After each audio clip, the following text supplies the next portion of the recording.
Oke, Assalamualaikum warahmatullahi wabarakatuh. Perkenalkan nama saya Mas Makin dengan NIM C140121922.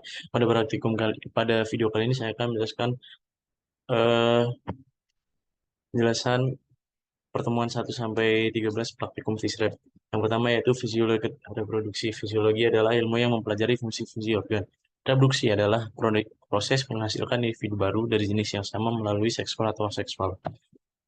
Pada materi pertama yaitu ciri seksual primer dan sekunder. Ciri seksual primer adalah ciri seksual yang dapat diketahui melalui proses pembedahan dan dilihat pada organ reproduksinya.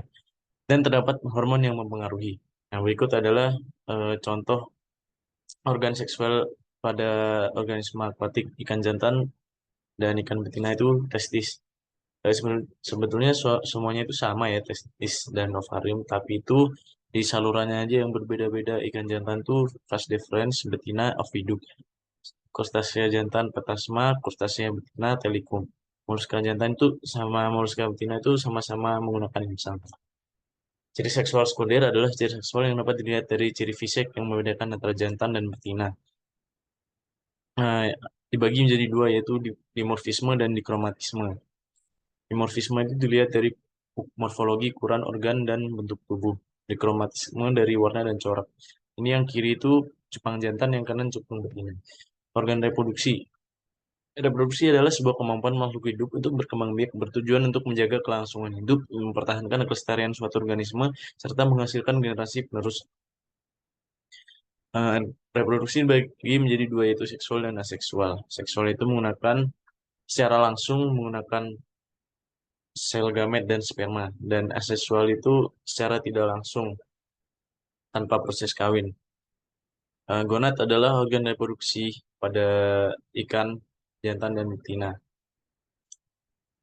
Selanjutnya adalah hepatosomatik dan gonadosomatic index. HSI adalah perbandingan antara bobot hati dengan bobot tubuh ikan. Ini adalah rumus HSI. Lalu GSI adalah rasio perbandingan antara bobot gonad dengan bobot tubuh ikan. Salah ya. Nah, berikut adalah rumus WGSI. HSI dan GSI memiliki fungsi, yaitu mengetahui pola pemijahan ikan, indikator kualitas lingkungan dan kesehatan ikan, dan pengukuran tingkat kematangan gonad. Faktor yang mempengaruhi HSI dan GSI itu lingkungan, nutrisi pakan, dan status individu. Yang semuanya itu nanti berpengaruh pada eh, banyaknya HSI dan GSI-nya. Nah, berikut adalah siklus atau skema dari HSI dan GSI, yaitu dari lingkungan, lalu ke hipotalamus, lalu ke pituitari, kelenjar pituitari melalui GNRH, lalu ke ovari melalui gonadotropik, lalu ke hati. Dari hati nanti membentuk vitelogenin, dan vitelogenin ini kembali ke ovari. Lalu pada materi selanjutnya itu diameter telur dan fekunditas. Diameter telur itu adalah garis tengah telur yang diukur dengan mikrometer berskala. Diameter semakin besar seiring berkembangnya gonad. Berikut adalah metode yang dilakukan untuk mengukur diameter telur, yaitu koleksi telur dari seluruh gonad bagian anterior, median, dan posterior. Lalu ukur menggunakan mikroskop, mikrometer molekuler, dan mikrometer objektif. Jadi kedua mikroskop ini ketelitiannya 10 mikrometer. Dan selanjutnya adalah fekunditas. Fekunditas adalah semua telur yang keluar saat pemijahan, diambil pada sampel saat berukuran TKG 3, 4, dan 5. Metode dari fekunditas itu ada metode jumlah, volumetrik, gravimetrik, dan Van Baer. Volumetrik itu jumlah itu dihitung satu-satu. Volumetrik mengukur volume telur keseluruhan dibagi sebagian kecil telur diukur volumenya. Gravimetrik itu menimbang berat ikan bagi dengan sebagian kecil telur ikan dan diukur beratnya.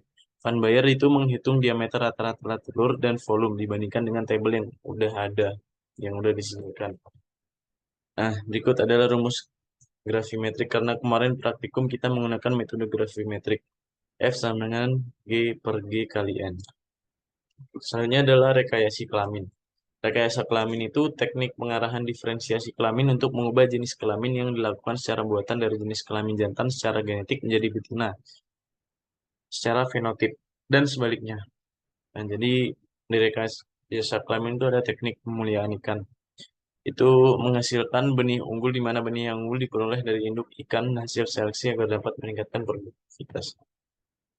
Teknik rekayasa kelamin itu ada empat, yaitu ginogenesis, androgenesis, poliploidisasi, dan seks reversal. Yang biasa kita gunakan yaitu seks reversal di budidaya ya, secara umum. Lalu di seks reversal ini ada feminisasi dan maskulinisasi. Feminisasi adalah proses mengubah kelamin jantan menjadi betina menggunakan hormon estradiol, estrogen, dan etil estradiol. Hormon-hormon ini emang ada di tubuh betina. Jadi kalau mengubah jantan menjadi betina itu pakai hormon betina. Terus maskulinisasi itu adalah proses mengubah kelamin betina menjadi jantan menggunakan hormon 17 alfa metil testosteron dan 11 testosteron. Testosteron itu hormon-hormon yang ada di jantan. Berikut adalah metode yang digunakan dalam rekayasa kelamin yaitu oral. Oral itu menggunakan pakan sebagai media hormonnya. Kelebihannya efisien dan mudah digunakan dan murah. Kurangannya itu dosisnya belum tentu sama, pakan tidak terkonsumsi, dan degradasi enzim pencernaan. Yang kedua ada perendaman. Perendaman itu dilakukan dengan cara merendam ikan pada air yang telah dicampur dengan hormon-hormon. Kelebihannya mudah disiapkannya, tapi waktunya relatif lama dan kurang efektif. Yang ketiga itu penyuntikan. Penyuntikan itu caranya menginjeksi hormon pada tubuh ikan. Kelebihannya itu metodenya efektif dan cepat, tapi mahal. Nah, bahan alami pada rekayasa kelamin itu madu, kelapa, dan susu. Bioesai.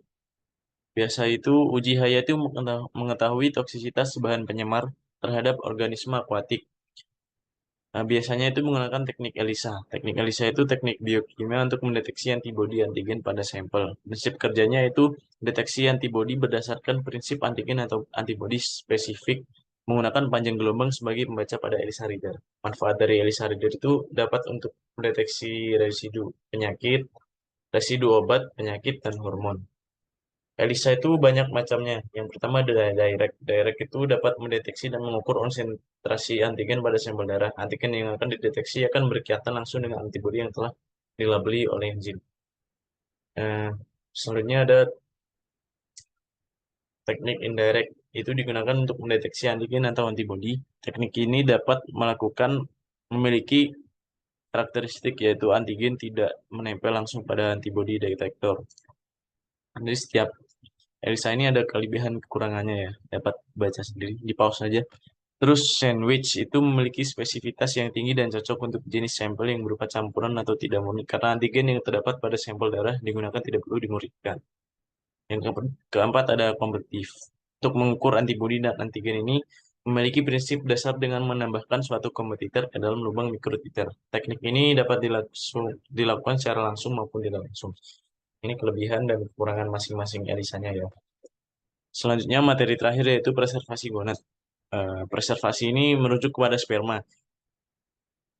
Preservasi sperma itu meningkatkan daya simpan sperma dengan menjaga fungsi fisiologi sperma, termasuk teknik kriopreservasi. Tujuannya itu intensifikasi produksi benih, menghindari gamet lewat matang atau overpanning, menggantikan biaya pemeliharaan induk, memudahkan perpindahan sel sperma, memungkinkan pemijahan saat mematangkan gonad yang berbeda antara jantan dan betina.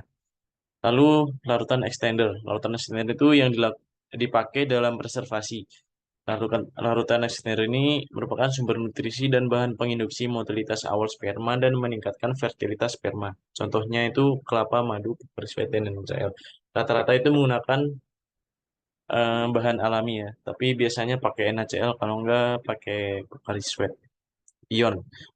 Jadi di larutan extender itu harus ada beberapa syaratnya, yaitu tidak beracun, bersifat isotonik, dapat mempertahankan dan tidak membatasi daya fertilasi sperma, menjamin kehidupan sperma, menyediakan sumber nutrisi bagi sperma. Nah, ini daftar pustaka yang saya cari buat materi ini.